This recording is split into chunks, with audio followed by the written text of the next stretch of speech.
I spoke with Governor DeSantis and approved an early request for emergency declaration to enable him to have the full support ahead of time to protect the people's lives in the state of Florida. We surged personnel to Florida to help the state move people quickly to safety and out of a danger zone, and to help the governor and his team to the greatest degree possible in advance of the hurricane's arrival. And I directed the FEMA to redeploy resources, including up to 1,500 personnel and 900 Coast Guard personnel throughout the Southeast. I directed Administrator Criswell to stay in close touch with the governor. She was with me when I was speaking to him as well. And I guess he's maybe tired of hearing both of us, but he seemed like he welcomed it. As a matter of fact, I've asked that she get on the plane and leave for Florida this afternoon. She'll meet with Governor DeSantis tomorrow and begin conducting a federal assessment at my direction. Federal teams on the ground are going to continue to work with the first responders in Florida, Georgia, South Carolina, North Carolina to get people to safety. You've all been reporting this, you've seen it on television. There are a number of rescues already taking place as I walked out of my office a moment ago to begin to recover from the impacts of this storm. I let each governor I spoke with know if there's anything the states need right now, I'm ready to mobilize that support of what they need. I don't think anybody can deny the impact of the climate crisis anymore. Just look around. Historic floods, more intense droughts, extreme heat, significant wildfires have caused significant damage like we've never seen before, not only throughout the Hawaiian Islands in the United States, but in Canada and other parts of the world. We've never seen this much fire. And while we're dealing with this latest extreme weather event, I remain laser focused on recovering and rebuilding efforts in Maui. We were out there, and many of you were there as well. It's devastating what happened there. When I took office, I directed my team to raise our game in how we lead and coordinate our responses to natural disasters. And because I've been around a while and I've known how these function, to ensure we met people where they are, when they need our help the most. Because of the devastation of wildfires from California, New Mexico, Oregon, Washington State, Idaho, Louisiana, we've learned a heck of a lot. A lot of damage in the meantime, but we've learned a heck of a lot. And we're putting the lessons we've learned to work. In a few moments, I'm going to be with my entire cabinet in the next room over, who are leading the federal recovery and rebuilding efforts and report on their progress, providing urgently needed support to the people of Maui. If I can note parenthetically for just a moment, you know, when you have your home washed away, when you are a fire that's taken your home away, when your school has been destroyed and there's no way you can't send your kid to school, these are urgent needs. And no matter how bright, how informed, how wealthy, how poor they are, you just need reassurance. So how in God's name are I going to get through this? Well, Jill and I saw the devastation in Maui firsthand.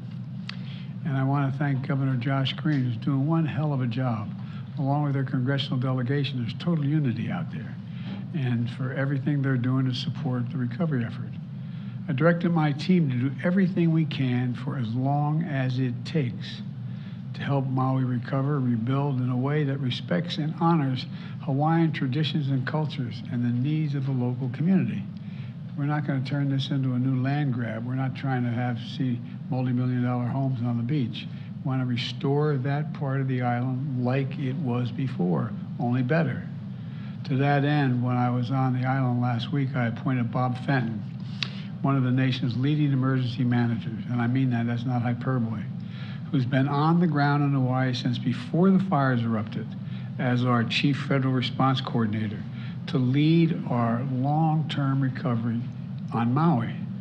I've charged him with making sure the community has everything the federal government can offer to heal and build back better as fast as possible. You know, he'll be giving me a report virtually on Maui when I walk out of this room and go to the cabinet room where I'm meeting in just a few minutes. And as an example of our commitment, we're not only building back, but we're going to build back stronger and more resilient future which means we need to be ready to withstand any challenge coming our way in rebuilding the way that Maui wants to rebuild, the nature of the rebuilding. Today, I'm announcing that $95 million from the bipartisan infrastructure law is on the way to Hawaii to harden the ground power, harden the grid we talk about. I know when we start talking about the grid, the average American out there thinks, what are we talking about? Well, the ability to transmit electricity. Well, let me tell you what it means. It means investments to make sure electricity can continue to reach homes, hospitals, water stations, even during intense storms and extreme weather. Funding will be used for stronger and better poles holding up the wires that transmit the electricity. It'll mean stronger material. It'll mean burying these lines that transmit the electricity underground. It's more expensive to do that, but where possible, we should put them underground. They're safest. It means clearing trees and brush around these wires. It's like the kindling that exists out there. That's what it ends up being when one of those wires come down. And this funding is going to pay for installing technology like smart meters that can tell you where the problem actually is when the line goes down. That's part of the problem. A lot of these, in other, not Maui's not that big, but in parts of California, Oregon, and all these places where these fires were, where did the wire go down? We're going to be installing meters that let the person sitting back in the headquarters know, whoa, it went down at such and such a coordinates, such and such a pole. To enable emergency responders to more quickly identify which lines are damaged or down, so repairs can happen as quickly as possible and get the power back on and prevent damage from occurring. Anything else at our disposal. The Department of Energy, and the Secretary, we're going to be talking about this in a minute, accelerated the announcement of this funding to meet the moment. All this is going to help Maui and the entire state of Hawaii better withstand future disasters, because this is not going away. It's not like, well, these are the last disasters. We know this works, and I've watched some of you folks stand in front of me on television in dangerous circumstances reporting on this stuff. You know it. It's one thing to look at it on television and hear someone else reporting, but you're standing there and you're wondering, whoa, what's that behind me? You know, it makes a difference, you know, because we've done it before. Look, under the Obama-Biden administration, we invested hundreds of millions of dollars in the state of Florida, replacing wooden power poles and steel poles, and we buried these electric lines. Well, I wonder what would happen now if we hadn't done that. I'm not sure what, but the point is we did it. It helped them withstand and recover from disasters more quickly than they otherwise would have. So it works. It costs a lot of money, but it works, but it saves a lot of money long term. When Jill and I visited Maui last week, we saw firsthand the magnitude of the loss. Your lives have been dramatically changed if anybody in Maui is listening. You've lost everything. I mean, they lost everything. And we're doing everything we can to move heaven and earth to help you recover, rebuild, and return to your lives. We've already have dedicated $24 million to removal of hazardous material left behind in the fire's wake. There's pollution that is in that material. A lot of that you just can't go in and take bulldozers and clear it all out. You got to take the bad stuff out. You got to take out the polluted, the dangerous stuff. And once we've done that, we'll be able to remove all the debris. But it's going to be frustrating as the devil for people. They say, why can't I go back? Storm's over. Why can't I go back and look and see if I can find that wedding ring, or why I can find that album? Can't find that thing that I've lost in the house. It's really tough. Really, really tough. I didn't do anything like that, but lightning struck my house. We had to be out of that house for about 7 months while it was repaired because so much damage was done to the house and half the house almost collapsed. You know, and you wonder, what's going to happen? We've already dedicated $400 million to pay for the debris removal. Once we get the toxic stuff out, to take all the removal, and the federal government's going to pay for that. The state is not paying for that. And we're going to dedicate more if necessary. But I want to be clear with the people of Maui about what to expect. The work we're doing is going to take time, in some cases a long time.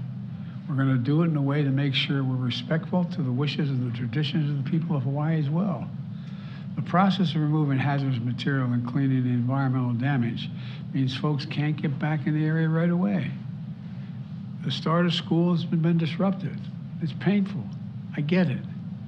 What can I tell you? The one thing I can tell you is that we're going to be with you every step of the way. We're not walking away. When Jill and I visited, we were struck by the absolute courage of the people there. People who lost loved ones, lost everything. People are just trying to find out whether the ones they lost. Are they gone? Are they dead? Are they missing? Or are they just not accountable? Where are they? They've lost everything. Everywhere we turned, we saw and felt the aloha spirit. Neighbors helping neighbors. I mean, I know this sounds kind of corny, but it's true. It's true. Everybody's reaching out, trying to help the other guy, turning pain into purpose, and keeping the faith. I've directed my administration to continue working with urgency and focus to help the people of Maui on their journey of recovery and healing. And we're going to make sure you are healed and you're in better shape than before.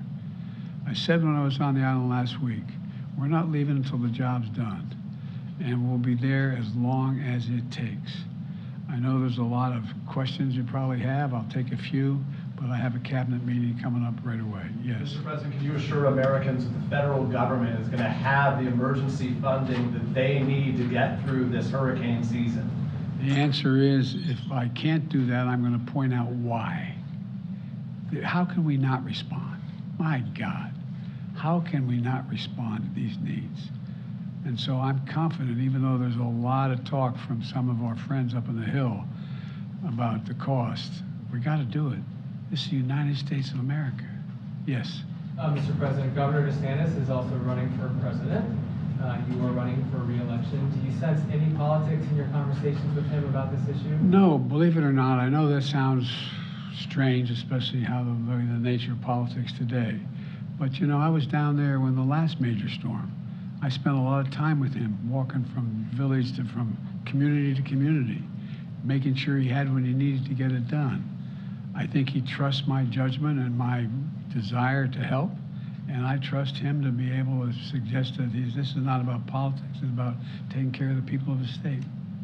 Mr. President, on the hurricane, in your conversations with the governors, is there anything that you've heard from them that gives you pause, things that you think need to be there that are not quite there yet? And secondly, are you making any contingency plans on your own schedule, either with this Labor Day, with your own personal travels, and also for your international travels that are coming up next week? But are you going to need to reshuffle things? Well, I may, I just don't know yet. And first of all, each of the governors seem to be focused.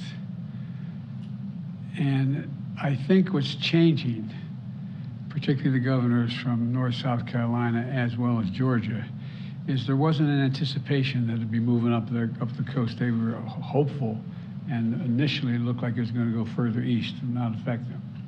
So I think they're all in the process of rapidly focusing on what may happen, what may not happen, and what I hope the people of those states listen to is the warnings when they come from I mean, a lot of it, they may not see 130-mile-an-hour winds coming through, but guess what? You may also be on the shore and low-lying. I don't mean to pick, but I mean, he is the least likely to have the most impact occurring on his shores. But it's a lot of low-lying country. I was joking with him. I mean, my state is, you know, when you have anything like a hurricane in my state, in Delaware and suburban and the eastern shore of Maryland, we're 3 feet above sea level, man. You know, you worry about what those surges do, and that's the same thing still happening in Florida, because you're talking about the high tide, low tide, adding 3 feet and so on. So I found them all to be laser focused on what their needs were, and I asked them, but I think they're reassured that we're going to be there for whatever they need. including search and rescue off the shore of the Coast Guard and Coast Guard helicopters and the like. Mr. President. Mr. President, I have a question for you about, we talked a lot about power lines and having stronger poles. I was curious, some power companies have talked about potentially shutting off power when there's sort of high wind incidences for vast parts of the country. And I'm wondering if you think this is sort of an appropriate response by power companies, or if you think that they should be working to sort of harden their infrastructure more than just ending power when there's a I think storm. both. Look, it's very expensive to secure these power lines, both in terms of the actual structure. You know, we look out there and you see these large towers carrying multiple wires, and the wires are like that thick, and they're carrying an awful lot of energy, and sometimes those entire towers come down. I am not expert enough to know when it's appropriate to shut down that line. And that's one of the reasons why I think having the technology to have these meters on each of these facilities tells you where the danger is. So I can picture, I'm getting beyond my expertise here, but. You're talking about huge numbers of Americans suddenly not having power because Well, the company makes a determination that. Well, but by the way, we also know how many huge number of Americans have died, how many huge number of Americans have, for example, more forest has been burned to the ground since I've become, in the time I've been doing this, than the entire square miles of the state of Maryland. Imagine the entire state of Maryland burning to the ground. That's how much is already burned to the ground. So I think as we try to harden the capacity to transmit energy, it's not irrational to make a judgment that you may have to, in a certain circumstance, shut off the power. I just don't know enough to know the detail of how to do that.